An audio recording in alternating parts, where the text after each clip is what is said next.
a great question. So I think one thing that we've done a good job, and the team has really done a phenomenal job here, is creating that sense of excitement and Crumbl being really, really exciting among the young demographic. And doing that lets us kind of have the pick of really the best, right? So if you go to other brands, you see signs in the store that are like $15 an hour, $18 an hour, and all these different things. And we still love to pay our crew members well, but having us being able to pick, because when you're something that's really in and really fun to be a part of, it allows us to be able to kind of have the cream of the crop, right? Being able to pick and be selective, where other brands are just trying to grab whoever they can.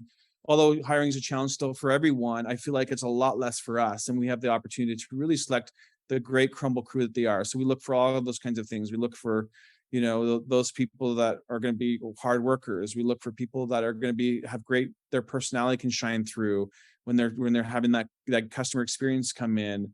We're looking for people who love actually the product, that they tried it when they come in.